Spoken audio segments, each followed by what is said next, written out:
It is the Commanders Report mailbag here on the Commanders Report, and today I'm answering your questions. And I love these segments, guys, because I get to talk to you guys, the Commanders fans, directly, where you guys ask your questions and I get to answer the stuff that you guys are interested in talking about. So make sure you click that subscribe button right now if you haven't already to join the most interactive Commanders fan community on YouTube. We have a bunch of fun on our Thursday live shows where you guys can ask your questions, get those hashtag Commanders in there. And also you can put hashtag Commanders in the comment section if you're watching this video on Sunday when it comes out to get a question on next week's mailbag. Really do appreciate your guys' support.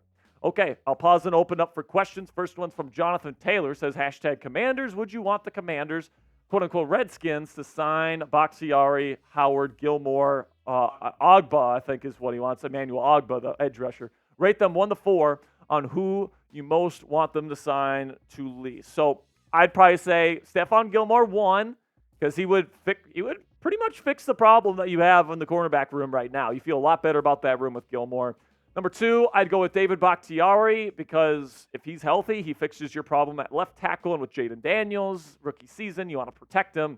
Then I'd go Xavien Howard, kind of a worse version of Gilmore. And then we go Ogbah last. I think that they have plans for Dorrance Armstrong to be an edge, and then Jamin Davis to be an edge this year. And I think that they're pretty happy with that duo. Then we got one from Rude Boy. It says, hashtag Commanders, if you could add only one free agent or trade target to this Commanders roster before training camp, who would it be?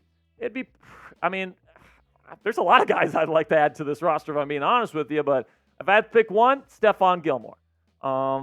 This outside cornerback room, I think it's in dire straits. I think that they believe in Michael Davis. I think they have a lot more faith in him than I do.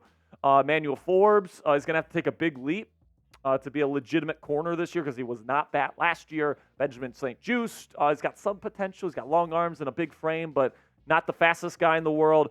If you bring in Stephon Gilmore, that means Emmanuel Forbes can learn from him all season.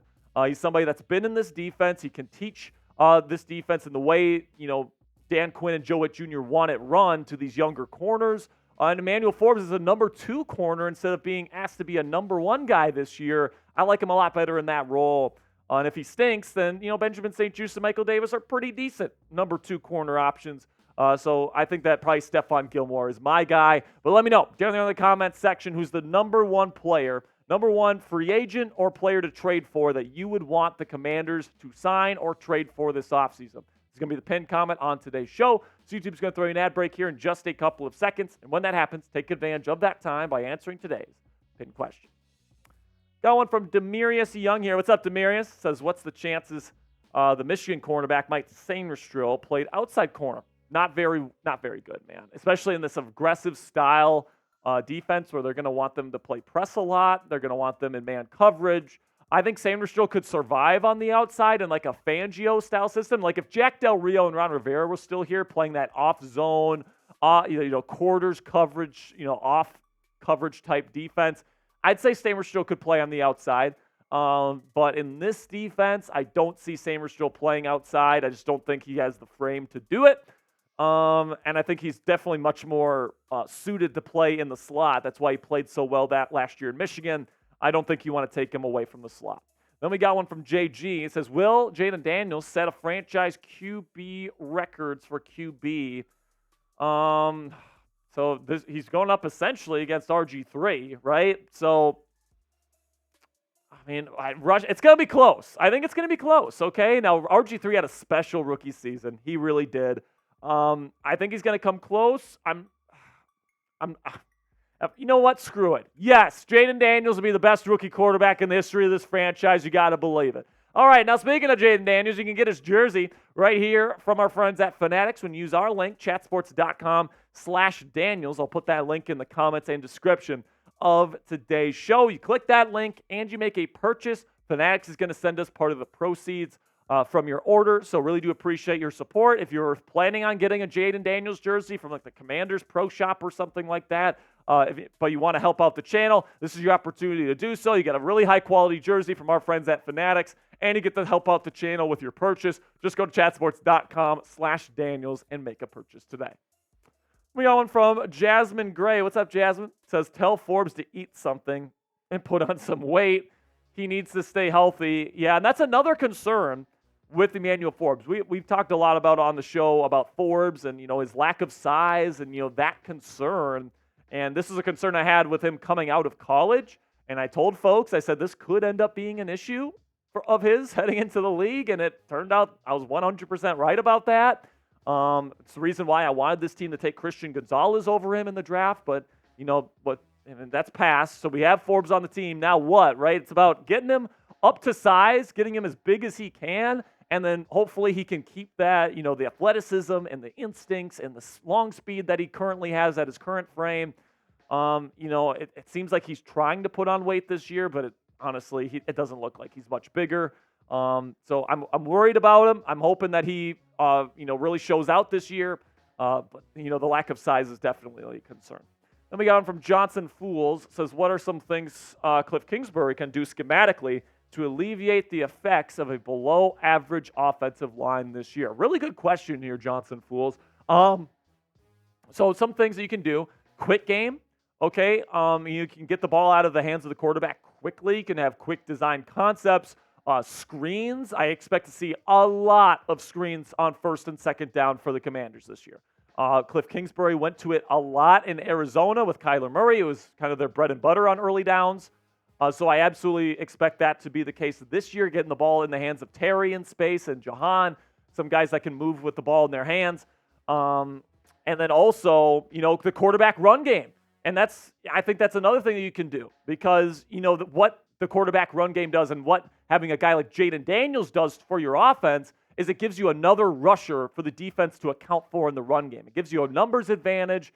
With the read option game, it gives you tons of advantages here to have a quarterback like this. So I think the screen game is going to be important, getting the ball out of the hands of Daniels with quick downfield concepts and quick game concepts, and then also the quarterback run game to take advantage of that advantage that Jayden Daniels brings to the table. Now, predict it for me down there in the comments. Will Washington have a top 20 offense this year? Let me know down there in the comments section. Will Washington have a top 20 offense? For me, I think they might be, especially if the offensive line is as bad as I think they'll probably be like 25th in the league. I think it's going to take a year for Jayden Daniels to get his feet wet in the league, but then 2-3 years down the line, I think this could be a top 10 offense in the league. So I think it might be a year of kind of growing pains and getting this offensive line another offseason to kind of get some nice development and development and growth. But, this year I think we're going to see some fun flashes, but probably not a whole lot of substance this year. Then we got one from Color Guppies. It says, Austin needs to be used correctly. Austin. Oh, okay. Austin Eckler needs to be used correctly. Yeah, sure. He's going to be used as a third down back, kind of a scat back. Brian B. Rob is going to be the every down back here. Chris Rodriguez Jr. might get in the mix there a little bit as well. And then Austin Eckler is going to be third downs, pass protection, going out and, as a receiver. He's still a really good receiver.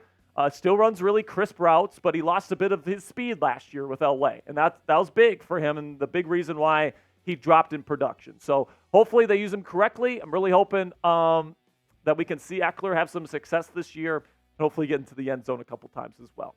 Coming on from Patrick Davis, says, what are your thoughts on Braeden Daniels? Any shot he could be a starting tackle this year?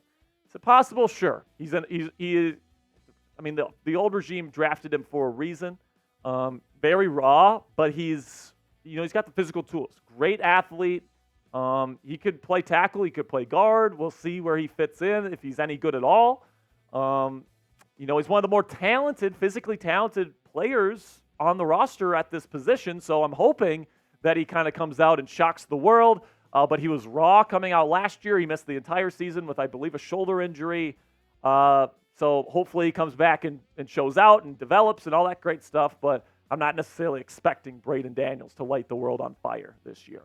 So let me know down there in the comments section who will be the Commanders' starting offensive tackles for Week 1. Right now, the Commanders' depth chart says Cornelius Lucas and Andrew Wiley, left and right tackle respectively. Do you think Brandon Coleman sneaks in there? Do you think Braeden Daniels sneaks in there? Let me know what you guys think down there in the comments section. That'll be it for this week's mailbag. Thank you to everybody that submitted questions. Make sure you click that subscribe button right now for more Commanders coverage all throughout the 2024 offseason.